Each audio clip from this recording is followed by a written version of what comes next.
Hello বন্ধুরা, আজকে অনেক দিন পরে তোমাদের কাছে রান্নার ব্লগ নিয়ে চলে এসেছি। তেমন কিছু ভালো রান্না না, রোজকার যা রান্না হয় সেই নিয়ে চলে এসেছি।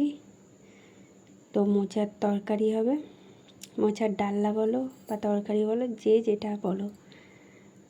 তো তার জন্যে ছোলার ডাল ভিজিয়েছি। ছোলার ডালের বড়ির মতন করব, বড়া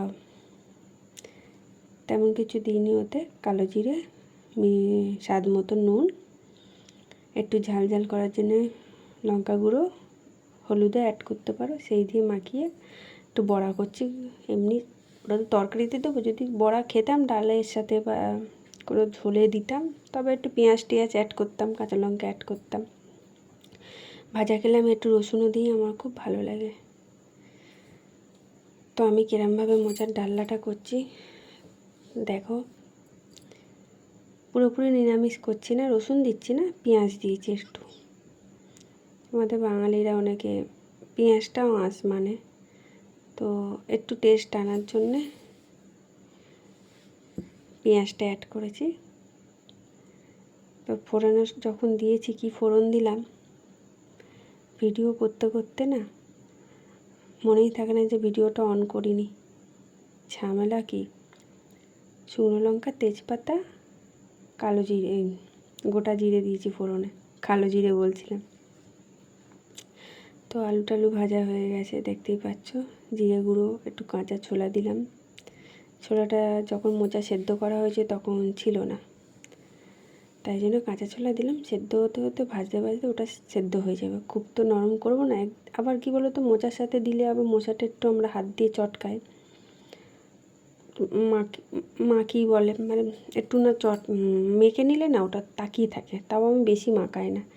মোচার তার ঘন্ট টাইপের হয়ে যায়, মোচার ফিলই পাওয়া যায় না। তো স্বাদ একটু নারকেলও দিলাম, সব কিছু দিয়েছি, চিংড়ি মাছ অ্যাড করিনি, নিরামিষ করব বললাম না। কিন্তু পেঁয়াজটা অ্যাড করেছি, আদা বাটা, জিরে বাটা সব কিছু দেওয়া হয়ে গেল। আর এই যে মোচাটা অনেক দিন ছিল, বিয়েবাড়ি টিয়েবাড়ি সব কিছু অনুষ্ঠান বাড়ি খাওয়া দাওয়ার পরে মোচাটা দেখছি কালো হয়ে গেছে। তো এত বড় মোচাটা না, এর জন্যে অর্ধেকটা করেছি। ওপরের অংশটা বলে এতটা খিসখিসি, যদি ভেতরের অংশটা থাকতো একটু নরম হতো। তো অতটা করে লাভ নেই, বাসি বাসি করে কত খাবো। তো দেখতেই পাচ্ছ মোচারটা কষে নিয়ে বসিয়ে দিলাম, জল বেশি দিইনি, মিক্সির বাটিটা ধুয়ে যেটুকু জল পড়ে দিয়েছি। আলু তো ভাজতে ভাজতে সেদ্ধ হয়ে গেছে। তো বড়াগুলো একটু দিচ্ছি, এই কারণে বড়াগুলোর ভেতরে একটু জুস ঢুকবে। যেটুকু জল আছে গ্যাসটা জুড়ে দেবো না, ওই বড়াই টেনে নেবে। বড়াটা দিয়ে স্বাদ মতন সব কিছু দেবো, একটু নুন, ঘি, গরম মশলা, মোচাতে খুব ভালো লাগে।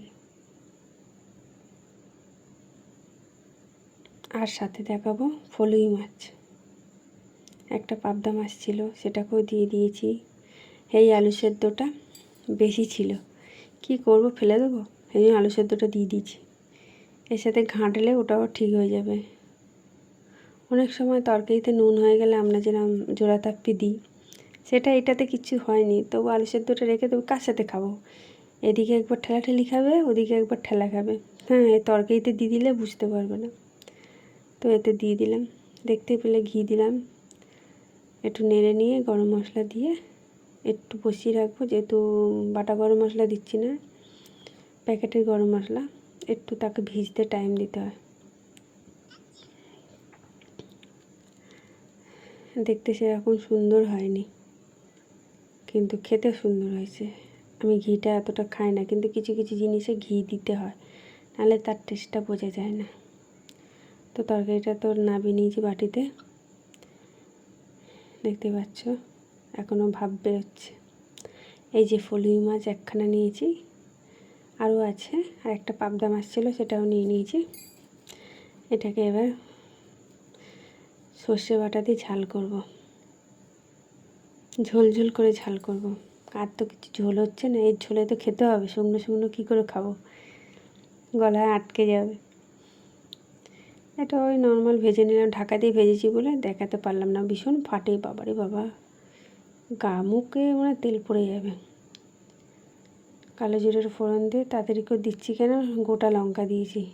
আমার বাবা ঝাল খায় না, আমি একটু ঝাল খাই, তো ওই মশলার মধ্যে আমি সব অ্যাড করে দিয়েছিলাম নুন বাদে। একটু স্বাদ, একটু হলুদ, একটু গুঁড়ো লঙ্কা দিয়ে বেটেছিলাম, একটা লঙ্কা দিয়ে ছেঁকে নিয়েছিলাম সর্ষেটা আমি। বেশি সর্ষের খোলাগুলো থাকলে ভালো লাগে না, ভাতের সাথে কিচকিচ করে, তেতেও হয় না খোলাটা ফেলে দিলে, খোলাগুলো কাজে লাগে আমাদের। এই জন্যে খোলাটা ফেলে স্বাদ মতো নুন দিয়ে যতটা জল দিচ্ছি একটু ফুটবে। ফুলই মাছটা একটু সেদ্ধ করি, পাবদা মাছটা সেদ্ধ করি না, এতে একটু জুস ঢোকা দরকার, আর নরমও হয় সেদ্ধ করলে একটু। দাঁতের তো আমার বাবার তো দাঁতটা বয়স হয়েছে, একটু প্রবলেম, বয়স্কদের একটু দাঁতের প্রবলেম হয়, সেটা তো তোমরা জানো বলো। তেমন কিছু তোমাদের সাথে আজ শেয়ার করতে পারলাম না, রান্নাটা করেছি সেটাই শেয়ার করলাম। সবাই একটু ওয়াচ করে দিও, পাশে থেকো, আশা করি আমি তোমাদের পাশে থাকছি। ঝুম্পা ব্লগে সবাইকে স্বাগত, ভালো থেকো। ভিডিওটা ওয়াচ করে একটু লাইক শেয়ার, কি বলবো বলো, এমন কোনো ভিডিও না শেয়ার না, যার ভালো লাগলে করো, ফুল ওয়াচ করো। টাটা বাই বাই, ভালো থেকো সবাই।